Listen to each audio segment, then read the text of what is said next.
दंडवत हो. श्री परेशाय नमः. लीळाचरित्र पूर्वार्ध. लीळा क्रमांक 42. गोपाळांबरोबर खेळ. एकदा सर्वज्ञ रस्त्याने जात होते, तेव्हा काही गायी राखणारी मुले एकमेकांच्या पाठीवर बसण्याचा खेळ खेळत होती. सर्वज्ञांनी त्यांना विचारले, गोपाळांनो, आम्ही तुमच्यात खेळायला येऊ का? मुलांनी मोठ्या आनंदाने म्हटले, यावेजी. मग सर्वज्ञ त्यांच्यात खेळू लागले. सर्वज्ञांच्या गड्यावर डाव आला की सर्वज्ञ त्याच्या पाठीवर बसायचे. वेळ संपली तरी तो देवाला पाठीवरून उतरू देईना. तेव्हा इतर मुले म्हणायची, वेळ संपली तरी देवाला पाठीवरून खाली का उतरू देत नाहीस? त्याने म्हटले, माझ्या पाठीवर देव बसले त्यामुळे मला आनंदच होत आहे. तेव्हा दुसऱ्याने म्हटले, देव हो, माझ्या पाठीवर बसा ना. आणि देव त्याच्या पाठीवर बसत आणि त्यालाही तसाच आनंद होत असे. परत तिसऱ्याने म्हटले, अहो देवा, माझ्याही पाठीवर बसा ना. आणि सर्वज्ञ त्याच्या पाठीवर बसत व त्यालाही तसाच आनंद यायचा. मग हाच खेळ सुरू झाला. असे देवांबरोबर सर्व गोपाळ खेळले. नंतर गोपाळांनी शिदोऱ्या सोडल्या व एकत्र काला केला. मग त्यांनी सर्वज्ञांना म्हटले, या हो देवा, जेवूया. आणि सर्वज्ञांचे त्या गोपाळांबरोबर जेवण झाले. नंतर सर्वज्ञ तेथून निघाले. सर्वज्ञ निघाल्यानंतर गोपाळ आपसात सुखानंदाची प्रशंसा करू लागले. एक म्हणू लागला, अरे, माझ्या पाठीवर ज्यावेळी देव बसले त्यावेळी मला किती किती सुखानंद येत होता, तुम्हाला काय सांगू. दुसराही तसाच म्हणायचा. तेव्हा रस्त्याने एक संन्यासी जात होता. त्या संन्यासाने हे ऐकून मनात म्हटले, सुखानंद हा शब्द तर विद्वानांचा, तो या गोपाळांना कसा माहिती? म्हणून त्या मुलांना त्याबद्दल त्या संन्यासाने विचारले. त्या गोपाळांनी म्हटले, अहो, आमच्यात देव खेळले. ते ज्याच्या पाठीवर बसायचे त्याला सुखानंद यायचा. त्या संन्यासाने पुन्हा विचारले, ते देव कुणीकडे गेले? त्या गोपाळांनी म्हटले, याच रस्त्याने गेले. तसेच तो संन्यासी त्याच रस्त्याने निघाला. तेव्हा एका झाडाखाली सर्वज्ञ त्याला बसलेले दिसले. तेथे जाऊन त्या संन्यासाने सर्वज्ञांना दंडवत घातले, श्रीचरणाला लागला. आणि त्या संन्यासालाही विद्या सामर्थ्याने अकृत्रिम आनंद येऊ लागला. मग देवांनी सांगितले, आजही तो संन्यासी द्राविड प्रदेशात आचार्य होऊन फिरत आहे. लोक त्याला ईश्वर अवतार मानत आहेत. दंडवत प्रणाम. लीळाचरित्र पूर्वार्ध. लीळा क्रमांक 43. गोपाळांना विहिरीत लपविणे. सर्वज्ञ एका गावी गेले. तेथे पाय विहिरीच्या समोरच्या अंगणात सर्वज्ञ बसले होते. तेव्हा काही गोपाळांनी आपल्या गायी पाणी पाजण्यासाठी त्याच विहिरीवर आणल्या. प्रत्येकाने आपले घोंगडे, जाळी, वाहणा, काठी इत्यादी काढून ठेवल्या. नंतर सर्वांनी विहिरीत उड्या टाकल्या, पण ते पाण्याबाहेर निघालेच नाहीत. गायी रानात परत निघून गेल्या व संध्याकाळी गावात परतल्या. तेव्हा त्यांचे बरोबर गोपाळ न आल्याचे बघून लोकांची चौकशी सुरू झाली. लोक एकमेकांना विचारू लागले, अहो, तुमचा गोपाळ आला की नाही? तो म्हणे, नाही. तरी चला जाऊया त्यांच्या शोधासाठी.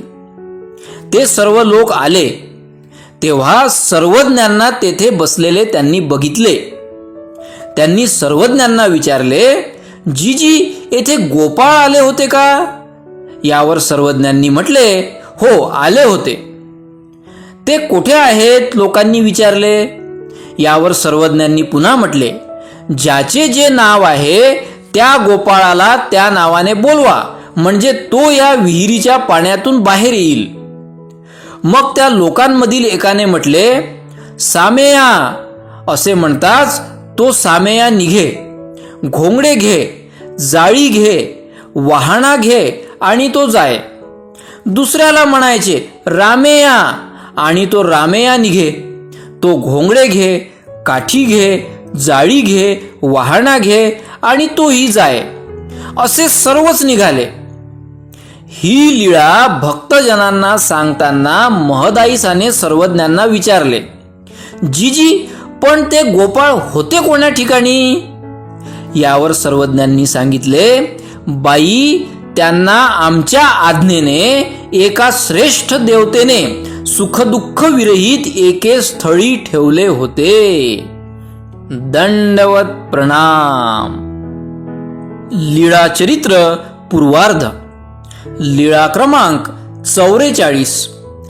चोराशी सोबती. एका गावी एका देवळात सर्वज्ञ बसलेले होते. त्या गावाच्या अधिकाऱ्यांची घोडी चोरांनी नेली होती. त्या कारणाने एका चोराला धरून त्याच्या पायात खोडा घातला होता. गस्त घालणारे पहारेकरी देवळाजवळ आले. तेव्हा सर्वज्ञांना त्या पहारेकऱ्यांनी देवळात बसलेले बघितले आणि म्हणाले, हा कोण आहे रे? त्यावेळी सर्वज्ञांची मौन्याची प्रवृत्ती म्हणून सर्वज्ञ गप्प होते. त्या पहारेकऱ्यांनी आपसात म्हटले, यांना धरा रे धरा, हे चोराला सोडविण्यासाठी आलेले आहेत बहुतेक. त्या पहारेकऱ्यांनी सर्वज्ञांना धरले आणि म्हटले, चला. आणि सर्वज्ञांना त्या चोराजवळ आणले आणि चोराच्या पायात जो खोडा घातला होता त्या खोड्यात सर्वज्ञांना पाय घालायला सांगितले.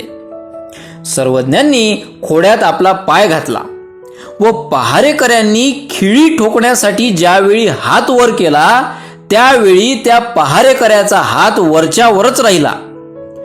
तेव्हा तो म्हणाला, माझ्याकडून खिळी ठोकल्या जात नाही. तेव्हा दुसऱ्या पहारेकऱ्याने प्रयत्न केला तर त्याचाही हात वरच्यावर राहिला. असे कोणाकडूनही खिळी ठोकल्या जात नव्हती. मग ते पहारेकरी अधिकाऱ्याकडे सांगायला गेले. त्या पहारेकऱ्यांनी अधिकाऱ्याला सर्व हकीकत सांगितली. त्यामुळे तो अधिकारी घोड्यावर बसून कंदील घेऊन तेथे आला.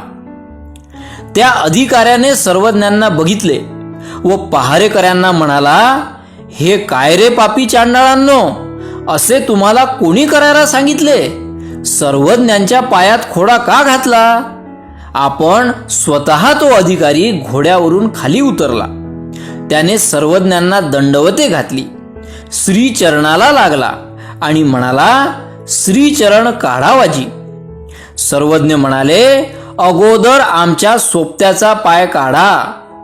अधिकारी म्हणू लागला, जीजी, याने मोठा गुन्हा केला आहे. यावर सर्वज्ञ म्हणाले, तर मग आम्हीही पाय काढत नाही. नंतर त्या अधिकाऱ्याने म्हटले, बरं बरं देवा, ठीक आहे. व पहारेकऱ्यांना म्हटले, काढा रे याच्या खोड्याची खिळी. पहारेकऱ्यांनी खिळी काढली. मग सर्वज्ञांनी श्रीचरण काढला. मग त्या अधिकाऱ्याने म्हटले, आता चला देवा. सर्वज्ञांनी सांगितले, अगोदर सोबत्याला सांगा. त्या सोबत्याला सांगितले, चल. तो सोबती पुढे व सर्वज्ञ मागे असे त्या अधिकाऱ्याच्या वाड्यात गेले. अधिकारी सर्वज्ञांना आंघोळीपूर्वी नेसण्याचे वस्त्र देऊ लागला. सर्वज्ञांनी म्हटले, अगोदर सोबत्याला. मग त्याच्या अंगाला तेल उठणे लावले. सर्वज्ञांच्या अंगालाही तेल उठणे लावले. आंघोळीसाठी पाणी टाकले व त्या अधिकाऱ्याने विनंती केली, चला देवा. सर्वज्ञांनी म्हटले, अगोदर सोबत्याला. मग त्याची अंघोळ झाली. नंतर सर्वज्ञांना अंघोळ घातली. मग सर्वज्ञांसाठी ताट केले व विनंती केली, चला देवा. आताही सर्वज्ञांनी तेच म्हटले, अगोदर सोबत्याला. त्याचे जेवण झाले. सर्वज्ञांचेही जेवण झाले गुळणा केला, मग पानाचा विडा आणला व सर्वज्ञांना त्या अधिकाऱ्याने विनंती केली, घ्यावाजी देवा. आता सर्वज्ञ म्हटले, अगोदर सोबत्याला. त्याला पानाचा विडा दिला. सर्वज्ञांनाही पानाचा विडा दिला. सर्वज्ञांसाठी गादी पलंग टाकला. त्या सोबत्यासाठी चादर खाट टाकली. सर्वज्ञ झोपले. मध्यरात्री त्या चोराने उठून सर्वज्ञांना विचारले, जिजी, मी मोठा गुन्हा केला आहे, त्यामुळे मला हे जिवंत ठेवणार नाहीत जी, तरी मी पळून जाऊ का? सर्वज्ञांनी परवानगी दिल्यावर तो पळाला. सकाळी ते अधिकारी आले व सोबती न दिसल्यामुळे सर्वज्ञांकडे बघून हसू लागले. तर सर्वज्ञांनी आपला सोबती पळविला म्हणे. असे म्हणून त्यांनी सर्वज्ञांना दंडवत घातले. मग सर्वज्ञ तेथून निघालेत. ही पूर्वील लीळा सर्वज्ञांनी देमाईसा व सारंग पंडितांवर सांगितली होती. दंडवत प्रणाम. सर्वज्ञ श्री चक्रधर स्वामी की जय.